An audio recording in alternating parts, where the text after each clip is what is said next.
Yeah, I think so. I mean, as I said, I came into it through philosophy.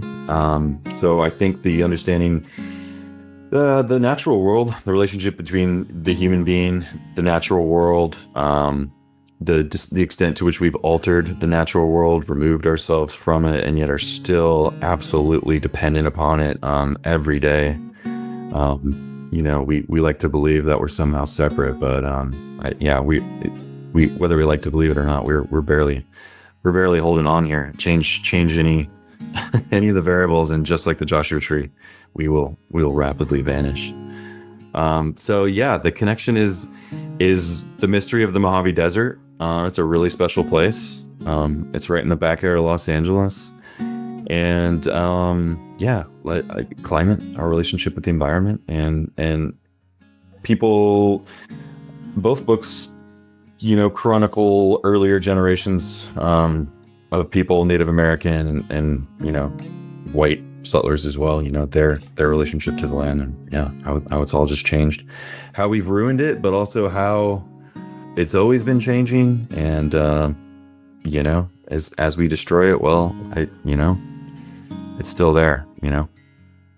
Those mountains of the Sierra Nevada are still going to be there, and that rock art is still going to be on the wall. So yeah, I don't know. Everybody, welcome back to Living the Next Chapter, the author podcast where we get to meet amazing authors from around the world. And today's going to get a little yucky. I'm just going to tell you off the bat, it's going to get a little bit yucky, but we're going to have a great conversation about a great new book that you need to fall in love with. Another amazing author that you need to fall in love with as well. Lots of great stuff to talk about. Barret's on the show today, and I'm excited to see where our conversation goes. Barret, welcome to Living the Next Chapter. Thanks, dude. Yeah, appreciate you having me. It's great to be here. So from a scale of 1 to 10, 10 being extreme, how much yuck are we going to have today, you and I? How much yuck? I don't know. Hopefully we get to like an 8 or a 9. I don't know. Ooh. I hope we get up there, yeah. If you're playing at home, along at home, we're going to get really yucky. I like this. Barret, tell everybody where you are, Barret. Where you live? I'm in Los Angeles, Southern California. There you go. Yeah. Born, raised, is that where you're from? Yeah, born and raised in SoCal, San Diego. Kind of lived a number of places around the U.S. Came back to SoCal a few years ago, closer to family. Kind of like it here. Good. And yeah, living in Los Angeles right now. Okay. So on top of writing, what else occupies your time? Ooh, writing. I work at a brewery downtown that kind of pays the bills, and then I do a few little other jobs on the side. So yeah, kind of hustling. Writing in my spare time, and yeah, don't really have like a straightforward career at the moment. Which is, for better or worse, kind of cool. Gives me a lot of time to write. You did mention to me in the past that this brewery is quite popular and people will know about it. Good place to go have a nice drink. Yeah. Yeah, should I say what it is? Yeah. You sure? If you want, if they come see you, it's a big bring get your book autographed. Yeah, it's a big cool brewery. It's Angel City Brewery downtown. Yeah, I actually had the book release party there. If you Googled me, you'd find it. So yeah, it's a nice big brewery and a gorgeous 100-year-old warehouse downtown LA, kind of the historic core of Los Angeles. And yeah, if you land at like LAX, you just flew in from Sweden, you Google brewery, you might be talking to me 45 minutes later or 5 hours later, depending on how bad traffic is, to go those 8 miles. Do you get a free copy of the book with your purchase, or does that work together at all? Yeah, potentially. Yeah, we have a really good conversation. Okay. I determined you must read this book. Yeah, I'm pulling out of my backpack, throw it at you. Autographed? Can we push even further? We can do that. Yeah, it's been done. Oh wow. Okay, well we might charge for the autographs. We gotta make money somehow. Yeah. I like that. Well, yeah, let's say to the first 2 or 3 customers that find me and say the word yuck, I'll do my best. Oh, there's a little secret word there. Okay, good. Awesome. People are like, why does everybody say yuck to Barret? Like, they don't know who I am. They just... yeah, that's the reason. That's the reason. I like it. So for you as an author, I'm always curious how an author gets to be where you are. Like, what was the early fascination with writing and telling stories? Where did all this come from? Yeah, I wonder that myself a lot. I grew up not being a great reader, not loving books when they were assigned. Even into high school, I couldn't concentrate, didn't love reading. And then something clicked like 17, 18. I don't know what it was. But I started reading a ton. I was playing soccer at a really high level. I was like on the Olympic development program in Southern California. Some of my buddies went pro, but I had this like kind of revelation at some point. I don't know what it was, but I was like, I'm going to become a writer and not an athlete. I'm going to quit soccer. I'm just going to pursue this path. And I don't know what that was exactly, but I don't know. I've always had some kind of spiritual or philosophical like strain somewhere in the back of me, and I just wanted to write books and pursue this path that I thought might kind of like illuminate the mystery or provide fuel for people to, I don't know, explore and experience just kind of how beautiful and miraculous the world is. So, kind of a noble, extreme, idealized initial, foray into this disastrous path of being a writer. So you have a nice cold bevy in one hand and a book in the other hand, another author you enjoy. What are you reading? What do you like? Right now, what have I been reading the most lately? Yeah. Man, it's a good question. The new book that I'm working on is dealing with some stuff that is kind of tricky to handle, kind of verging into some kind of woo-woo, kind of spooky territory, where, it is going to be working on fiction, heavily researched, but some of the elements are kind of almost spectacular and hard to believe. So I've kind of been looking for models of books that would deal in nonfiction and also kind of the supernatural. So yeah, I guess I've been reading, kind of like horror lately, honestly. If I had to throw out a name, I've been reading a classic kind of unknown English, like master horror writer from the early 20th century named Algernon Blackwood. Ooh, And that's a name. yeah, his story, The Willows, I've been taking a close look at, so check it out. So there you go. We'll put a link for that in the show notes so people can come check that out as well. From what kind of elements influence you as an author besides other authors and other stories? What else? Like entertainment, movies, TV, music. What else is in your world that kind of helps shape you as an author? Yeah, that's a good question. What has shaped me as an author? I guess I came to it through philosophy. I studied philosophy at UC Berkeley. I initially wanted to be something like a philosopher. So I came into the idea of writing through, wanting to answer, in this kind of naive way as a teenager, late teens, like, what is the meaning of life? Why are we here? Like, reading tons of existentialism, kind of typical pathway, for some philosophically inclined teen. So yeah, wanting to answer the big questions, wanting to ask big questions, wanting to explore the deepest mysteries, is kind of how I came into it. And then, I found that I didn't have really good experiences when I sat down and tried to write a fictional story. So it does kind of mesh with philosophy. In that training, I'm looking at things logically. I'm making logical arguments. I'm analyzing a problem. The way I broke into writing and initially had some success was just nonfiction, taking real material, looking at some real question, some real problem, some actual mystery, and my whatever writing chops I might have had seemed to come alive when I handled non-fictional material and wasn't trying to invent characters or scenarios so much as exploring real problems and real mysteries in the world. So I have authors listening to the show, Barrett. They're brand new to writing. They're brand new on this journey of trying to take a story and turn it into words on a page. You've done it, so you have more knowledge than they do just starting out.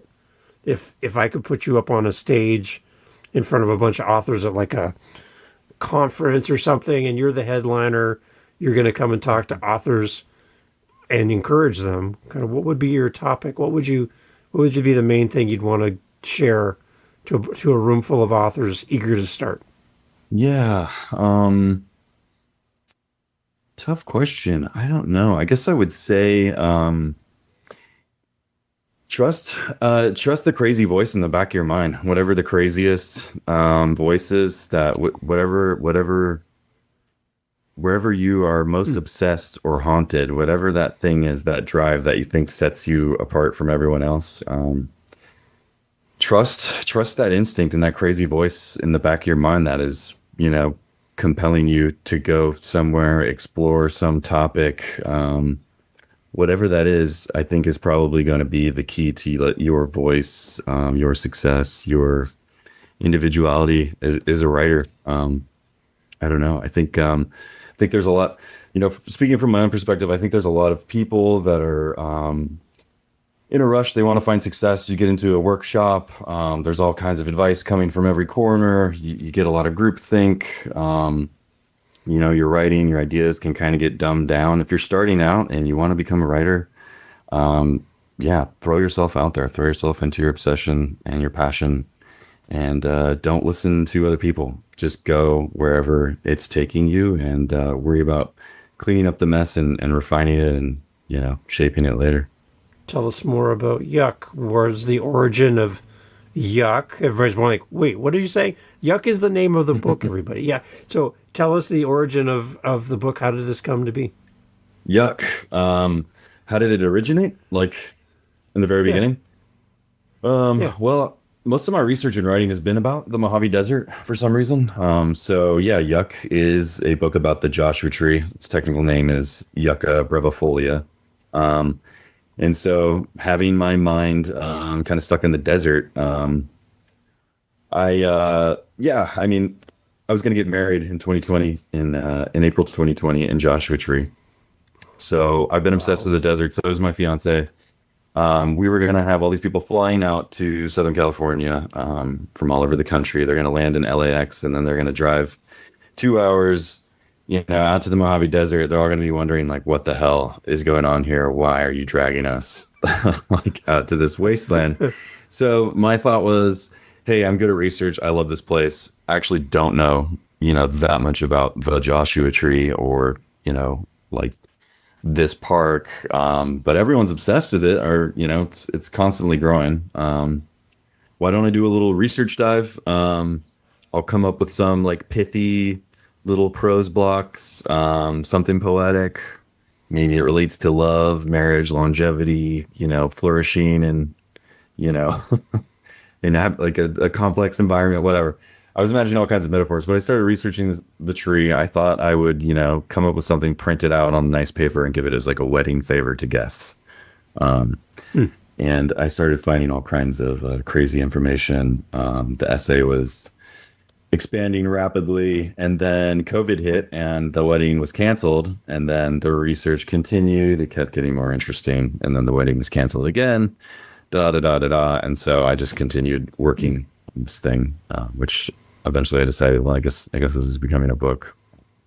How weird to just be sitting here writing a book about the Joshua Tree accidentally. And I mentioned to you that's for me one of the albums that I love. U2, Joshua Tree. Mm-hmm.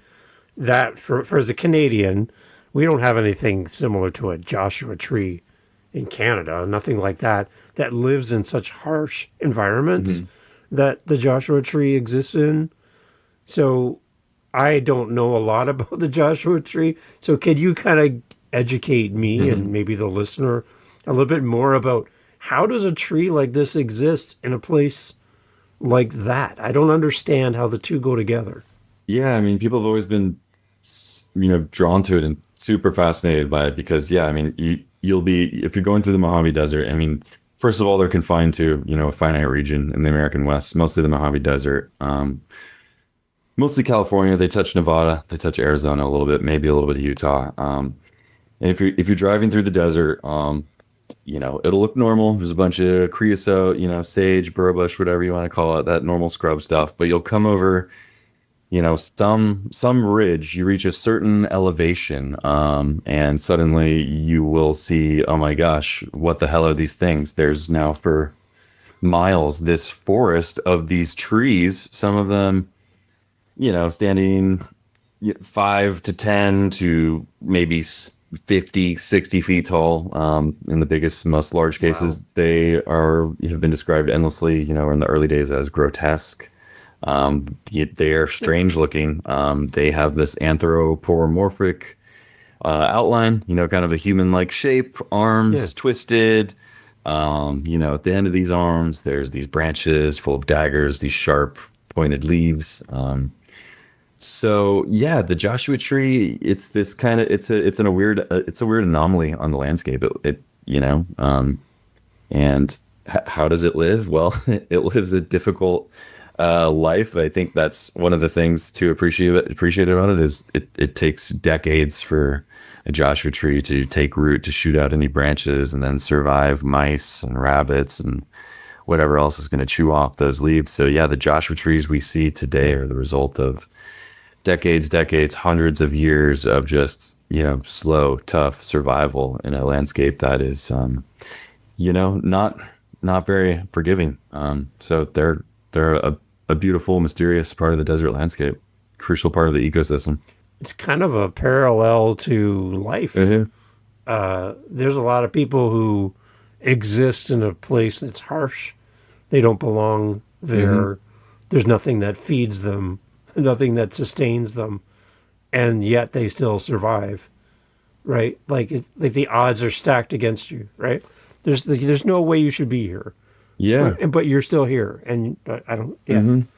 Yeah, and I think that's what's made the tree so popular is we're able to project, onto this thing because of its human-like outlines, so much. There's a lot of people today that identify with the Joshua tree that look to it as some kind of symbol, something sacred, and project a lot of ideas onto it. See it as something kind of metaphorical, symbolic, like you're describing.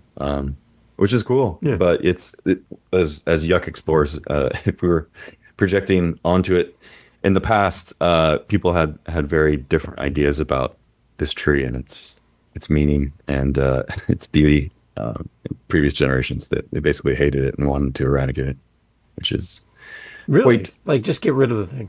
Yeah, quite in contrast to our experience today. That's what launched the book initially was. My discovery, which, I think it's been overlooked. There's a few famous quotes that some people know, but basically what I unearthed that kind of launched this thing out of, a short essay or a short prose piece into something longer was this kind of sudden buried history that I started unearthing in this research, which was essentially just like this endless like treasure trove of Victorian vitriol, all of it, painted in the most like purple florid prose of just Victorian writers just endlessly railing against how disgusting this tree is, how it is literally, they're calling it demoniacal, infernal, describing it as monstrous, grotesque, just saying that it's unpleasantly odorous, it's fetid, ill-smelling, view it from a distance, and then on, with plenty of quotes that I don't think anyone's pulled up. That I don't know how I found all this. It was a really weird research dive that happened over a couple of weeks. But people calling for its total eradication, wipe it off the planet. Really? Yeah, literally just a demonic entity that deserved to die. And today people worship this thing, and the tree is the Joshua Tree National Park is the fastest growing, like in the United States. It's a constant backdrop for Instagram, film, TV commercials, and as I was finding all of this, it's just this vast reservoir of untapped hatred. I was like, wow, this shot off a lot of creative sparks because it was in extreme contrast to our attitude today. There's some underlying climate conversations happening in Yuck as well, from your perspective, as much as this is a growing and more popularity for the Joshua tree, though, there's still the fear that they might not be around forever. Is that kind of what you were finding in your research? Yeah, totally. Yeah, I mean, it's an unfortunate fact that climate change is, predicted to severely impact this tree. I described it, you come over a ridge, you reach a certain altitude, and then suddenly there they are. It's really like that. They exist in a finite, ecological window. There's this tiny little band in which these things are known to survive. So, while there are millions, the conditions that allow them to exist are, pretty fine tuned. And so we start tweaking the environment too much. Right. Yeah, they might not last. So there's been a number of papers that have come out, the past 5 years that have basically predicted that they'll be extinct by the end of the century. Just pretty upsetting. And there's an ongoing battle about whether or not to give it, endangered protections as an endangered species. So for the readers of Yuck, what is your big wish? What is your big hope for them as they pick up a copy? Like, what's your intent for us? Well, my goal when I find something that I think, when my mind gets blown and opened, when I find something through research that I think is really interesting, I do as much research as I can. And so in an essay, a book length essay, like Yuck, I think my goal is to deliver like an experience. I want you're going to learn tons of things you don't know. You're going to be surprised. You're going to constantly be reading like, that doesn't sound right. I've never heard of that. Where is he getting this stuff? This sounds crazy. And then you'll find that there's 20 pages of notes at the end of the book, and it's all factual. But yeah, I think my goal in writing these books and creating these complex webs of information and these jarring juxtapositions, which is kind of what I'm always chasing is to curate information and start arranging it in a way that's constantly sort of somehow gradually revealing yet further stranger possibilities and more extreme jumps and transitions, leading to kind of an ultimate like place in the text. My goal is to just kind of wake people up and make them wonder about kind of how strange, mysterious, and interconnected and beautiful and scary the world is. So my goal in all these books, while you're learning a lot, there's a lot about environment, climate. It's kind of a literary goal, to make people kind of wake up and appreciate the world we live in and its vastness and strangeness. Again, no, this is not your kind of first... idealistic. Sorry. This is, yeah, no, that's good. This is not your first time as a writer getting your stories out too. Talk more. The reason I'm asking is I don't know what my listeners love when they find a new author to fall in love with, and then to know that there's more from that author that they can read. Tell us a little bit more about some of your background and the other things you've been working on as well. Yeah, my first book that came out 2017. That was called China Lake, and that operates in a kind of similar mode, weaving together a ton of information that you'll never have heard of. It won't sound real, and that book begins with a military base in the Mojave Desert called China Lake, not terribly far from Joshua Tree. Most people don't know it's there. They drive past it on their way to Mammoth Mountain from Los Angeles, going up the eastern side of the Sierra Nevada. If they're going to go skiing or vacationing in Mammoth, they'll drive past it. They won't know it's there. It's 1.2 million acres. That's, bigger than Rhode Island and Delaware combined. This base controls, I think, like 12% of California's airspace. If you can imagine how vast that is. It's just controlled by this extremely important, critical research and development weapons like test site that's hidden out in the Mojave by Death Valley. And what got that book started was my discovery that this military base is secretly holding on to the largest concentration of Native American rock art in the Western Hemisphere. And it's also thought to be the oldest artwork in the Americas.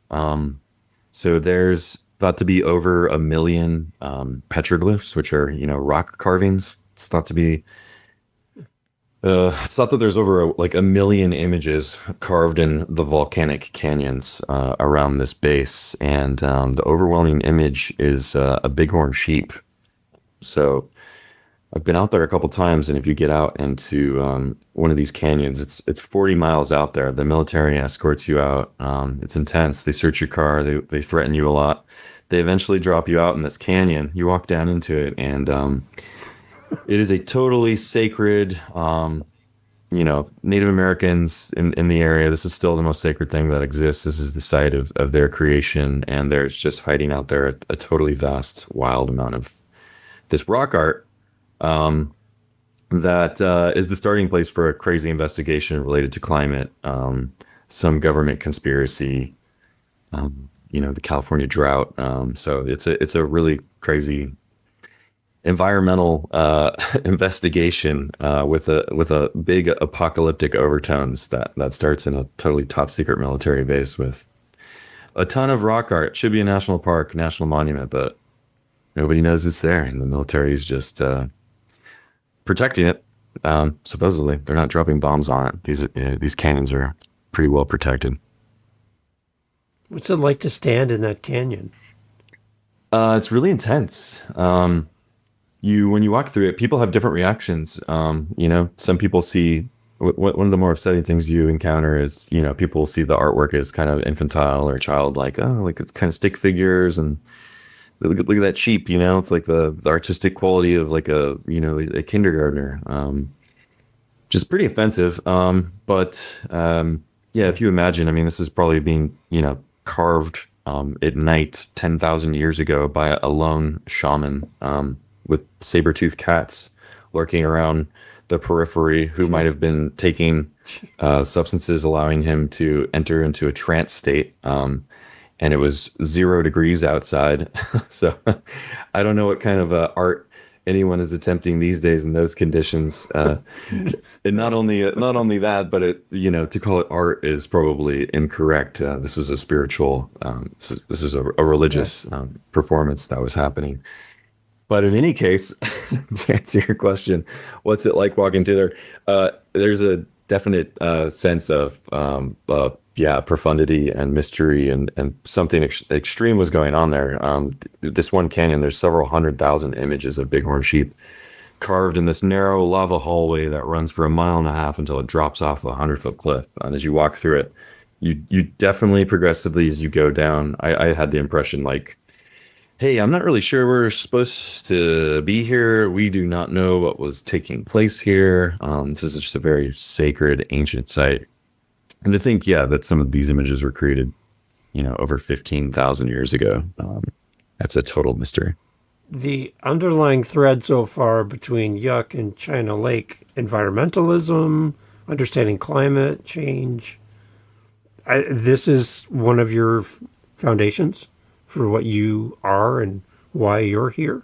Yeah, I think so. I mean, as I said, I came into it through philosophy. So I think the understanding the natural world, the relationship between the human being, the natural world, the extent to which we've altered the natural world, removed ourselves from it, and yet are still absolutely dependent upon it every day. We like to believe that we're somehow separate, but we whether we like to believe it or not, we're barely holding on here. Change any any of the variables, and just like the Joshua tree, we will rapidly vanish. The connection is the mystery of the Mojave Desert. It's a really special place. It's right in the back area of Los Angeles, and climate, our relationship with the environment, and people. Both books, chronicle earlier generations of people, Native American and white settlers as well. Their relationship to the land, and how it's all just changed, how we've ruined it, but also how it's always been changing. And as we destroy it, it's still there. Those mountains of the Sierra Nevada are still going to be there, and that rock art is still going to be on the wall. So I don't know. It's a lot of mystery out there. It sounds like I understand. Like for me, if I was able to be there, it would be the reverence of that space. Mm-hmm. Again, if I would feel like a Joshua tree in that canyon, in that I don't belong here. Mm-hmm. Like I shouldn't be here right now. To your point. So it's interesting how those two books kind of interconnect with each other, kind of in theme and in story. Yeah. Where I would just be like, like this place needs to be treasured. This place needs to be open to people to see and participate. There's stories on those walls. Yeah. Right. They didn't have the internet. They didn't have paper and pen. They were writing stories as well and capturing history. Yeah. For the next generation to know and learn from as well, right? Yeah, definitely. Yeah. Yeah. If anything, yeah, people should know that it's an absolutely sacred place, and you're privileged to be there. All of these images are still completely sacred to Native American people, and throughout the area. Yeah. So to even think of touching them or defacing them or anything like that. Yeah. So approach with extreme reverence. Yeah. And thinking about the Joshua tree too. I mean, like people are obsessed with it. There's so many people going out there. Another connection. There's just so much still beneath the surface, even in Southern California, where there's 20 million people, packed into this vast, built environment from Santa Barbara down to Tijuana. There's so many people. I just love finding that right in that backyard, and even underneath, the roots of those trees that so many people are walking past every day taking photos. There's still some like hidden history. I like finding them. That gets me excited when there's something overlooked and a new story to tell. And there's still so much more out there. I mean, we've only, we sit around and think we've mapped everything and dug it all up, and we have, everything under control and everything's explained. But no, I love finding a new history and something overlooked. And you just have to wonder, man, like what do we really know? How much more is out there? And the idea that we're at the top of the chain, we're at the top of the ladder as far as knowledge and understanding, and we have the internet and we have all of this information, yet you stand in that valley and go, I know nothing. When I stand here and see what they did that many years ago with very primitive abilities and knowledge and understanding of the world, here we are boasting about how much we know, but we don't. Yeah. We don't know that much. 100%. Right? Yeah. Like it's a little bit arrogant, I think, in a little bit, for us to be walking around proudly, strutting around, saying what we think the world is going to be, when somebody's already written that on a wall a long time ago. No, agree 100%. Yeah. Yeah. And I love that. And take a group of people out there, take their cars away, the sun goes down. I mean, what have we lost? I mean, there's so much knowledge we've lost. The most basic stuff is like, who the hell is going to be able to survive for very long out in that environment, without their technology and their tools? Nobody. And then go from there to, whatever more potentially esoteric, knowledge earlier, tribal people might have contained, in their societies that we've lost entirely. I mean, we flatter ourselves, but what do we really know? And how much do you really know? It's always interesting. So, Barret, you have the education, you've got the degrees, you've done your research and your study, you've been disciplined and done all of that. What does writing do for you that nothing else does? Like why you have a job, you've got life, you got everything that we do with every day, but like, what is it about writing that you keep coming back to it? I don't know. I mean, I've talked about, finding hidden history, digging up things that have been overlooked. Yeah. That's something that drives me. I guess there's just an extreme pleasure in language, in finding something new, beginning to build sentences around it. I mean, I could spend a lot of time just constructing sentences, using language block by block, that syntax. It feels like a craft. I love words. People who know me are like, man, stop telling me about where that word came from. I don't need to know the etymology. Like, I don't need to know the history of everything, but I love to see, hey, we've taken, this is again philosophical, we've taken all this stuff for granted. This whole background, everything we're standing on, it's been built incrementally over time. And there's a history, there's a story to every single word out there. So it's an atmosphere that I love to inhabit and to construct and build within. And if you think of writing as a craft, there's craftsmen, they build furniture, they take stone, they take clay. Writing, you're working with signs and symbols, little scratches that refer to things out in the world. It's abstract. It's not a physical thing, but there's a flow you can get into where, you know, those logical blocks from the word to the sentence to the paragraph to the chapter, those things they begin to get something up off the ground that starts to levitate and take on form and structure when you start building out that world and those canyons and those arms and whatever architectural metaphor you want. Once it starts expanding and you're in the middle of it and you don't know where it's going, but you can feel that the thing's got energy and it's building. I mean, that's ecstasy, and that's great. I love that. It's hard to get there, but I love it. My podcast is Living the Next Chapter, so I always like asking my authors kind of what is coming down the road for you. What are you excited about as from a writing perspective in the future? Like, what's coming now that Yuck's out in the world?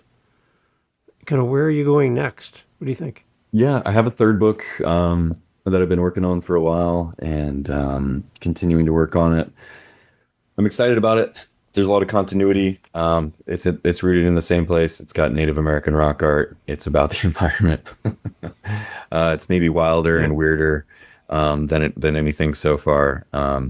So yeah, as I said, kind of reading some horror and kind of supernatural stuff to try and figure out how can I hint at the kind of uncanny, subplot of this nonfiction story, while keeping everything factual. So I'm really excited about that. It's a tricky project. It's about a nuclear meltdown that happened in Los Angeles that no one really knows exists. The largest nuclear meltdown in U.S. history happened in L.A. and no one's ever heard of it except the people it's affected.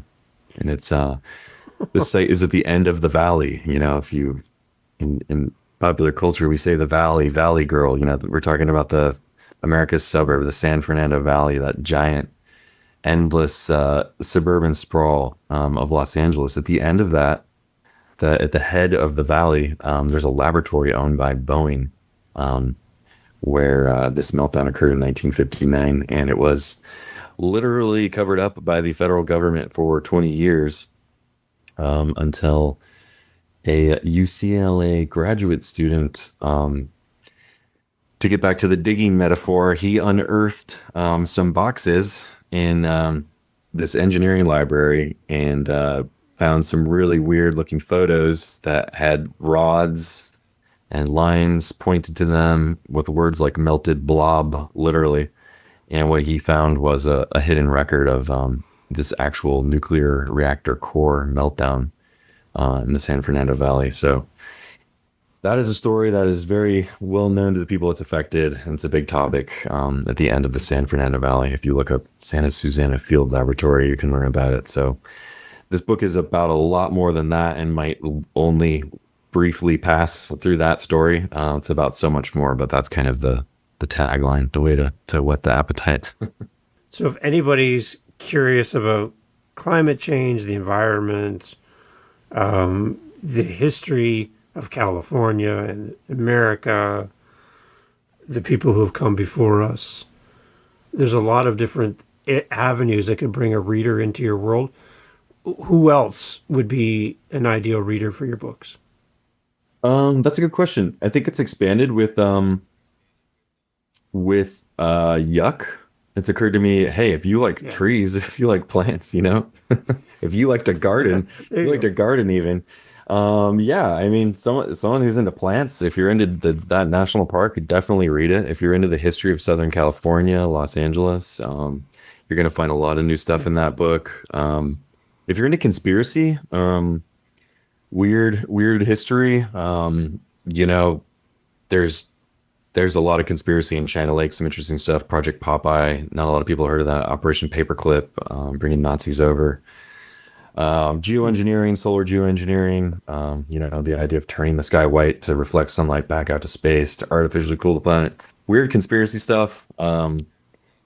And yeah, if you're into like just like experimental kind of hybrid nonfiction, someone who's kind of working, at in the forefront of the essay, trying to do as much as they can with nonfiction information in a kind of experimental hybrid way. Yeah, I'm trying to push the limits of what people are expecting from nonfiction and essay writing. So yeah, doing too many things, man. I Trying like to it. do it I all. love it. So, Barrett, before I wrap up with a question to end off our conversation, I have your website up while we're chatting. I got to know on the front page, I'm seeing this kind of alien type guy with like, he's got 3 fingers on each hand, and he doesn't look happy to see you on your website. Can you tell us a little bit about your site and kind of a little bit more about what we'll find when we come to your website? I'm sorry, what are you talking about? I'm not really sure what you're talking about. On your website, I see you, you're back against a wall, and there's a guy. Oh, on the that about looks section. Yeah, Oh, on the about nice. section, yeah. That is a photo in a coffee shop not far from my house. I think I'm standing next Oh, to okay. Nosferatu. So yeah, I'm kind of close to some Hollywood studios. So somebody at some point bought this Hollywood prop, and the mural behind me says, "I sold my soul." As I'm standing next to Nosferatu, so Okay. it seemed like a good motto for an aspiring writer, So on your website, we're going to see Yuck, China Lake, the weird dumpster fires. What else? What are we missing there from the weird and dumpster fires? Dumpster Fires is my blog. That started in LA. I lived in an apartment building up until recently where there was like a dumpster fire outside my window in the alley every single day. So there's a massive homeless crisis in Los Angeles, and I happen to live in kind of this area, with a lot of homeless activity. So that's a blog about living in Los Angeles and Southern California history, all the things I'm always researching. You'll just find me occasionally tossing out some pretty funny, humorous. That's another thing to my writing. It's often funny. So yeah, humorous takes, quick research dives on topics around LA, and a lot of it erupting out of the miserable situation in my back alley. That's dumpster fires. And the weird is that'll give you a hint of this third book. There's a long there's a bunch of links there that will take you to about 20,000 words worth of writing. That'll give you a preview of this third book. Oh, Which is going to be really weird. It's going to be a weird book. I love the titles of your stuff. It's great. I like it. You should. And I didn't understand Yuck until you explained the actual name for Joshua trees. That makes more sense now, which I love. Yeah. So, okay, so for Yuck, then, next time someone comes to take a picture beside a Joshua tree on their tourist trip through California, what should we know while we're standing beside this thing? Do they really smell like, can you debunk anything for us about some of these things you said that you found as what people hated about these trees so much? Yeah, the smell. I mean, they do have a kind of a musty, slightly moldy odor. The flowers, when they do bloom, they don't bloom every year, and they might bloom, from March to May. So there is a slight odor. Maybe people in 1890 had a better sense of smell than we do, but yeah, it seems highly exaggerated. The constant groans of just the horrible smell, the fetid odor. It's weird. It's one of the mysteries of the book is why is there just so much hatred for this tree? Yeah. And yeah, I don't know. I mean, we haven't touched on it yet, but yeah, I mean, that tree is going to go extinct most likely. It's while you're standing there. Ask yourself what you can do to get involved in desert conservation, and think about how fragile and sacred these desert lands are. People have lived on them for tens and tens of thousands of years, as China Lake shows. So yeah, you are a temporary visitor in a fragile, beautiful landscape. And think as well, here we are sitting there really worried if these trees are going to disappear. We've tried everything possible to get rid of them. People in LA, as LA was the most advertised, city in the history of the world. What did they try and do? They tried to chop the Joshua tree down for paper. That's another big thing that the book reveals is that the most systematic, organized attempt to wipe that tree out, because they literally did want to wipe it out, was to chop them down, get a Chinese army to drag them to a bunch of mills, boil them, and turn them into paper. So the Southern California climate paradise, the initial growth of Southern California that came through all this climate promotion, some of that was printed on these infernal trees that they were trying to wipe out at the edge of LA County. And so I would tell people, as you stand there, think about all that. Think about protecting the desert, but consider the very real possibility that these trees we're so worried about and that we think are so cute, they might outlast us. They've survived everything so far. I'm gonna bet against all odds that they survive climate change. Will we? That's the more interesting question. But do what you can for the trees and us, because we all need it. And walk humbly in this world and realize somebody came before you. Yeah. And recognize that too. They put us back in the canyon at China Lake, and I love your approach to how you write, Barret, and the fact that a lot of us live life with very little thought about how our life impacts our world around us and our environment. I think that authors like you are very needed right now to continue to raise this for all of us to understand. Mm-hmm. And again, to not be so proud and not be so bold to think that we have all the answers. We don't. Yeah. So that's why I love your approach to what you're doing. It's really amazing. Yeah, I appreciate it. Yeah. Thanks for having me on. Excellent. Yeah, everybody, all information for Barret, his great books are all there for you on the website. We'll have links to that in the show notes as well. And again, Barret, thank you so much for doing this. Really appreciate it. It's great being here. Thank you, David. Again, thank you so much for being here, and thank you to our guest for being part of Living the Next Chapter. Make sure you go like, follow, share this episode to support your fellow authors. And a reminder to always leave a review every time you buy a book from your favorite author. It means so much to them. It's your words back to the author on why this book means something to you. That's one responsibility that we have as readers, to support our authors by leaving great reviews. I know you've probably forgotten more than you've remembered to leave reviews.